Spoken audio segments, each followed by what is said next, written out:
C'est aussi un moment pour la communauté de se réunir, de se connaître et de partager un repas. Dans un geste qui a provoqué une onde de choc dans l'Église catholique, le pape François a pris la décision sans précédent de révéler la vérité sur le cardinal Louis Tagle, un personnage entouré de mystères. L'étroite association du pape avec le cardinal Tagle a longtemps été un sujet de fascination et de spéculation, beaucoup s'interrogeant sur la véritable nature de leur relation. Alors, qu'a révélé le pape François sur le cardinal Tagle, et qui est exactement cet homme?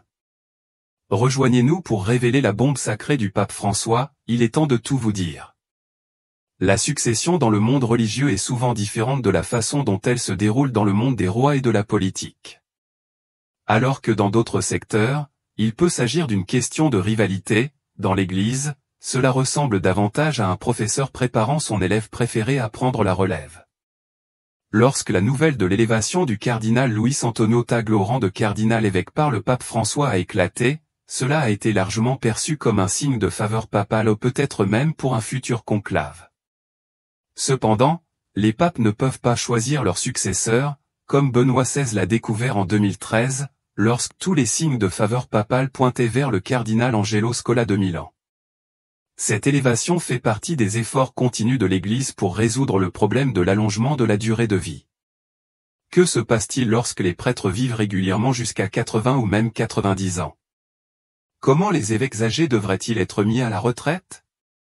Les deux premières mesures importantes pour résoudre ce problème ont été prises par saint Paul VI, toutes deux considérées comme révolutionnaires à l'époque. En 1966, il a instauré un âge de retraite, obligeant tous les évêques à soumettre une lettre de démission à l'âge de 75 ans. Le pape pouvait choisir quand l'accepter, mais le changement important était qu'après 75 ans, un évêque pouvait être mis à la retraite à tout moment. Lorsque cette règle fut introduite, elle rencontra une forte opposition, certains la comparant au parricide ecclésiastique, c'est-à-dire à l'idée d'écarter ceux qui étaient considérés comme des fardeaux.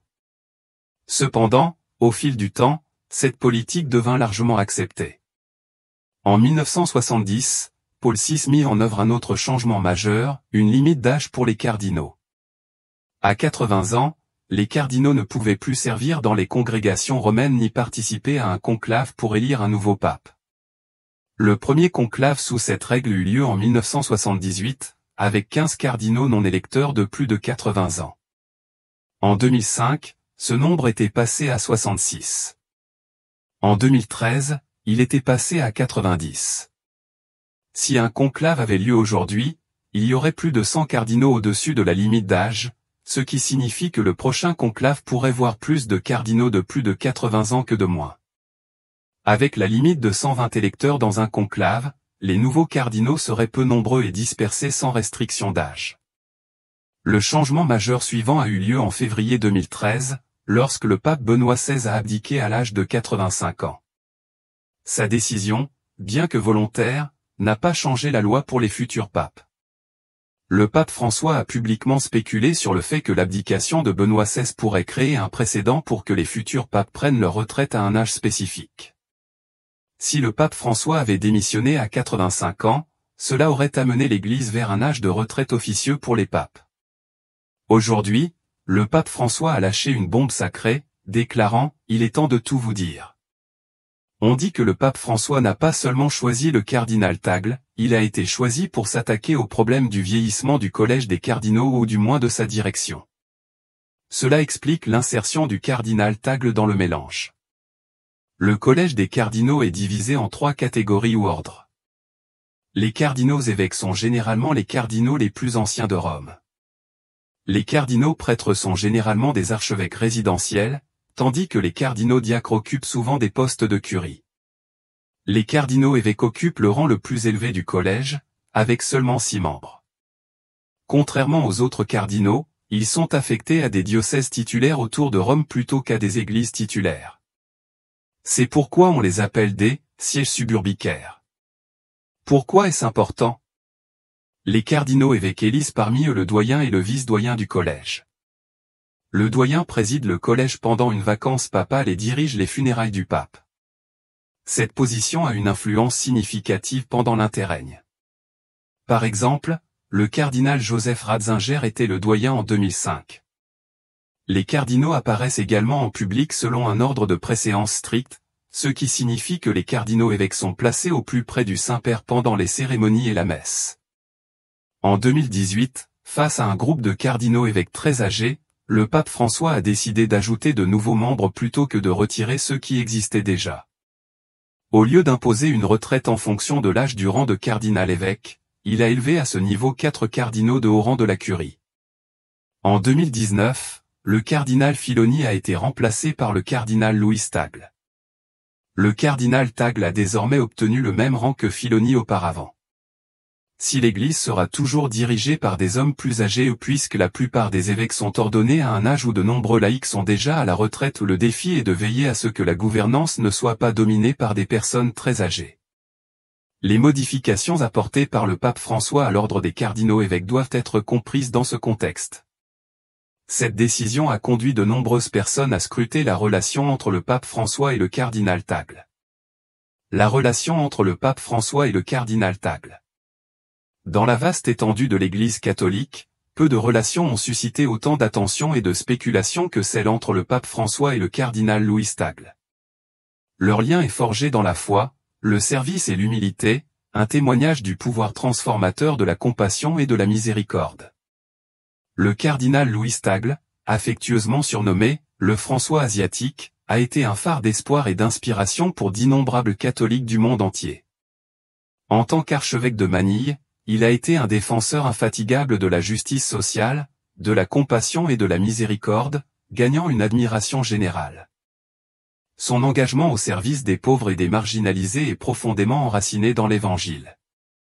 Son humilité et sa simplicité ont fait de lui une figure appréciée aux Philippines et au-delà. Le pape François, un fervent défenseur de la justice sociale et de la réforme au sein de l'Église, a clairement reconnu le travail remarquable de Tagle. En 2012, le prédécesseur de François, le pape Benoît XVI, a élevé Tagle au collège des cardinaux, une mesure considérée comme une reconnaissance de son leadership exceptionnel et de son dévouement à la foi. Depuis lors, le pape François a nommé Tagle à plusieurs postes clés, notamment celui de préfet de la Congrégation pour l'évangélisation des peuples, un rôle qui a permis à Tagle de jouer un rôle crucial dans la définition de la réponse de l'Église aux défis mondiaux.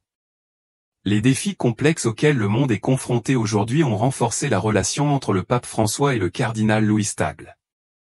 Leur lien est marqué par un profond respect et une profonde confiance mutuelle. Ils partagent une vision commune de l'Église, qui donne la priorité à la compassion, à la justice et à la miséricorde. Ensemble, ils ont travaillé sans relâche pour promouvoir ces valeurs, remettant souvent en question les traditions et les pratiques bien ancrées au sein de l'Église. Leur collaboration a été caractérisée par l'ouverture, la transparence et la responsabilité, reflétant leur engagement à servir l'Évangile et le peuple de Dieu. L'un des aspects les plus frappants de leur relation est la façon dont ils complètent leurs forces et leurs faiblesses respectives. François, avec sa vaste expérience en Amérique latine et son engagement en faveur de la justice sociale, a apporté une perspective unique à la papauté. Tagle, avec sa profonde compréhension du contexte asiatique et son expertise en évangélisation, a fourni des idées et des conseils inestimables. Ensemble, ils ont formé une équipe formidable, qui a contribué à façonner la réponse de l'Église aux complexités du monde moderne.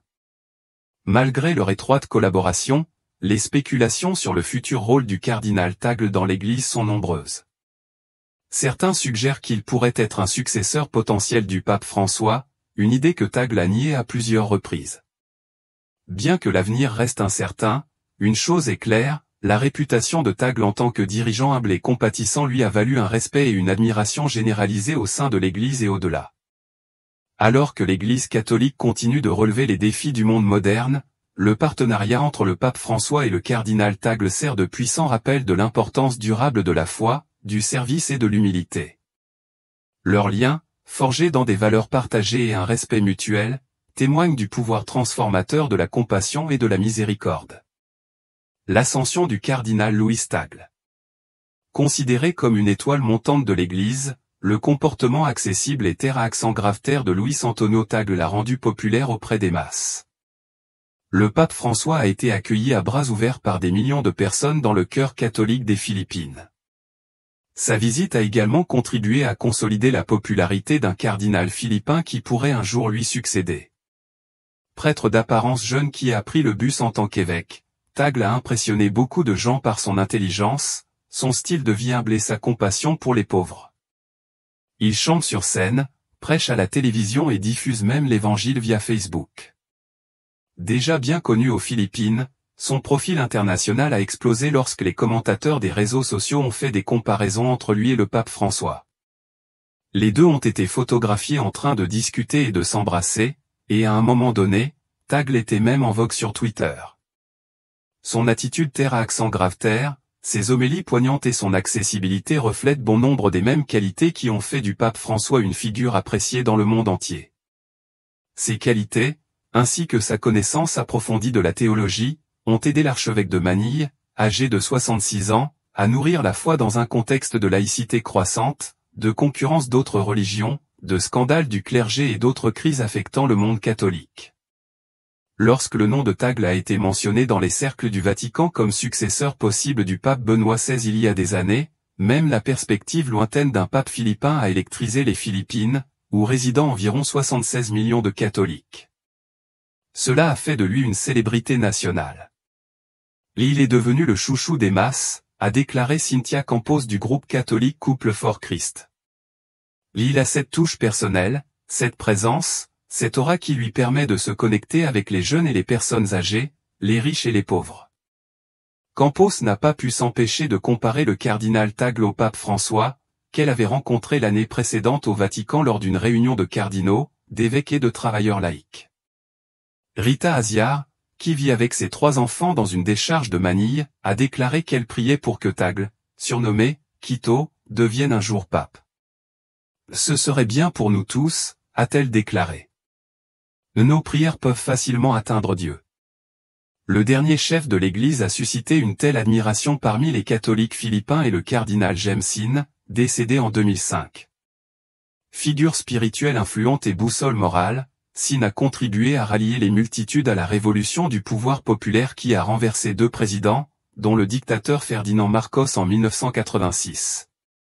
Sa mort a laissé un vide de leadership dans l'Église, qui a dû faire face à la tâche de guider les catholiques à travers la pauvreté, la criminalité et les insurrections musulmanes et marxistes de longue date. Contrairement au cardinal Sin, Tagle n'a pas été propulsé au premier plan par des événements politiques extraordinaires. Au lieu de cela, il a construit sa réputation par des actes simples et quotidiens qui le définissaient comme un homme de foi et de compassion profonde. Même en tant qu'évêque, le cardinal Tagle ne possédait pas de voiture. Il prenait des bus ou des minibus populaires de la classe ouvrière connue sous le nom de « jeepney » pour se rendre à l'église et à d'autres destinations. Il mangeait avec les travailleurs et chantait pour des œuvres caritatives de l'église, impressionnant beaucoup de gens avec sa voix de baryton. Il m'a dit qu'il allait de temps en temps dans les bidonvilles, manger et échanger des histoires avec les gens, se souvient un admirateur. Le cardinal Louis Tagle, un humble dirigeant dans l'église. Le cardinal Louis Tagle a maintenu un lien fort avec la population, utilisant des plateformes comme Twitter et Facebook pour rester en contact avec les Philippins férus de technologie. Cynthia Campos, une admiratrice de longue date, a noté que sa présence sur les réseaux sociaux lui permet d'interagir avec un large public tout en conservant son humilité et sa chaleur caractéristique. Le pape Benoît XVI et le pape François ont tous deux placé une grande confiance dans le leadership de Tagle. Benoît XVI l'a nommé archevêque de Manille et l'a ensuite élevé au rang de cardinal. Le pape François a suivi avec un vote de confiance fort, le nommant l'un des 3 présidents du synode sur la famille, une étude de l'Église de 2 ans axée sur l'amélioration de la pastorale des familles. Le cardinal Tagle a impressionné beaucoup de monde avec son appel à l'Église pour qu'elle soit plus humble, qu'elle écoute les catholiques ordinaires et qu'elle accorde la priorité aux besoins des pauvres et des personnes souffrantes. En même temps, il est resté un fervent défenseur de la doctrine fondamentale de l'Église. Il a joué un rôle clé dans l'opposition de l'Église philippine à la loi sur la santé reproductive, qui a été soutenue par le président de l'époque, Benigno Aquino III, et adoptée en 2012. Sa nomination comme archevêque de Manille a d'abord surpris certains en raison de son implication dans une interprétation progressiste du Concile Vatican II, 1962 à 1965. Alors que le pape Benoît XVI insistait sur le fait que Vatican II était une continuation de la tradition de l'Église, une école de pensée de Bologne le considérait comme une rupture avec le passé. En tant que jeune théologien, Tagle a contribué à un chapitre clé de l'histoire de Vatican II en plusieurs volumes en 1999, en étudiant sous la direction du père Joseph Comonchac à l'Université catholique d'Amérique. Jeunesse et vocation. Né de parents catholiques fervents, Manuel et Milagro, le 21 juin 1957, aux Philippines, Tagle était un enfant prodige. À l'âge de 3 ans, il pouvait réciter le rosaire. Il avait initialement prévu de devenir médecin, mais a changé de cap après avoir été influencé par un mentor jésuite de l'université Ateneo de Manila et a finalement rejoint la prêtrise.